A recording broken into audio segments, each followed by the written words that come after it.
Hey, this is Jameson Tilsner of TilzyTV. I'm here with Woody Tondorf of HBOLab. What's up, Woody? Chillin'. Chillin'. What is HBOLab? HBOLab is a group of creatives who continually upload comedic series. That's the part. Very succinct. That's what they tell me to say, and I'm never going to deviate from it. So what does that mean? It means that we're always experimenting in the space. We're always developing new web series, trying out new things, from office-based comedy like Man in the Box to short, really locked frame series like Elevator to one-off music videos and epic adventures like Great Office Nerf 4, and now Hooking Up.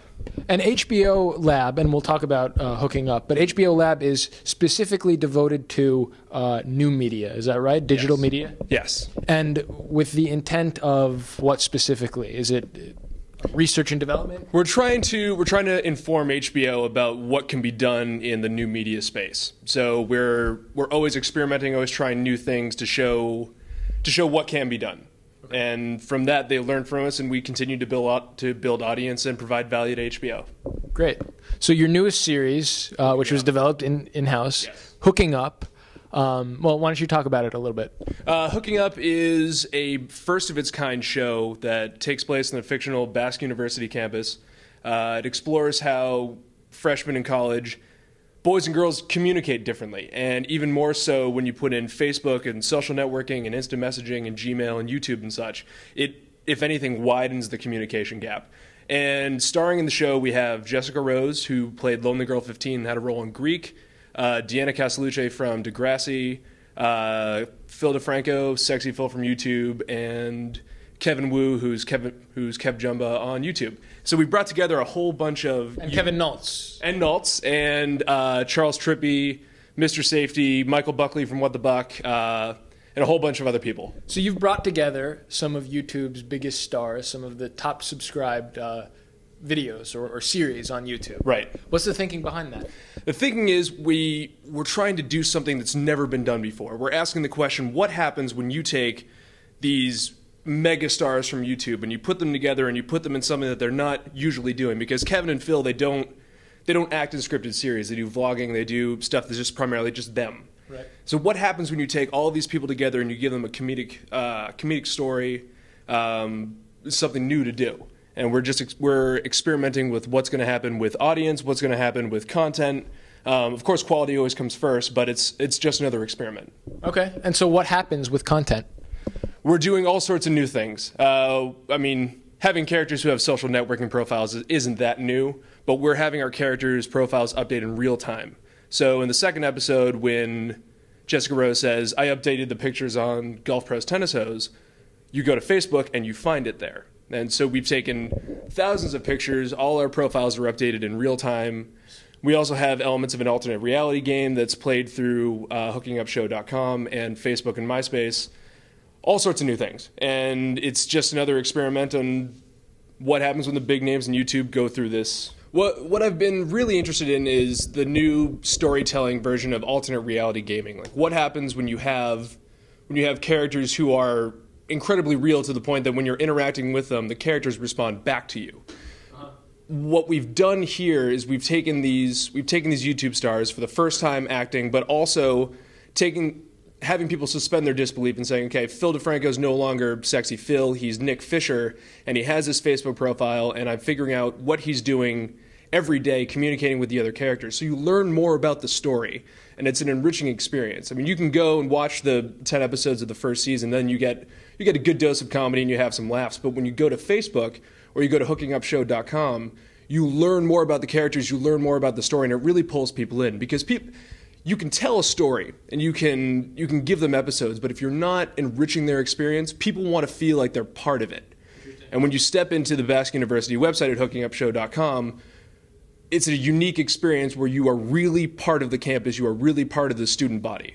Elevator was, for me, was just another experiment in terms of how can we make really quick, pretty funny content for the web. And I had this idea of what's simpler than just a locked frame, no editing, single shot. So I thought, what would happen with an elevator security camera? We put some characters together with it, and we had the equivalent now of what I would call a web comic strip. A video comic strip. Great. And it's all sorts of wacky characters and scenarios, and it's just another... Did you learn what works and what doesn't work from that first sort of experiment? Or? I think we're always learning about what works and what doesn't work. I think if there's something that we're learning from Elevator, it's that you can tell a single joke, but people are always going to want more, but it's harder to keep somebody's attention focused on a single shot for more than a minute and a half. It's almost impossible. We're always learning new things about building the audience and interacting with the audience, especially if you're there all the time on the comments board and responding to people and letting them know there's a real person who's seeing their views and responding to their comments. People like that, and it's gotten to the point where it's not just enough to have an episode. You've got to always be interacting with your audience, and that's how you get them to come back. I mean, quality, of course, quality will always come first, but it's just another added intimacy, I guess would be the word. If when you're really close and you're having that great communication with your audience, they will come back. It was a really intriguing, very interesting process to watch Phil and Kevin because they haven't acted in a scripted series ever. They're primarily vloggers. People just know them by their personality, and they're drawn to that.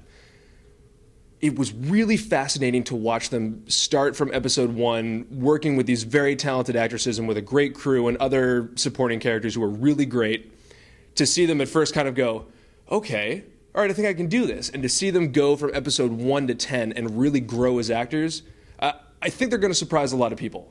And I think they put in some excellent performances and some really funny scenes.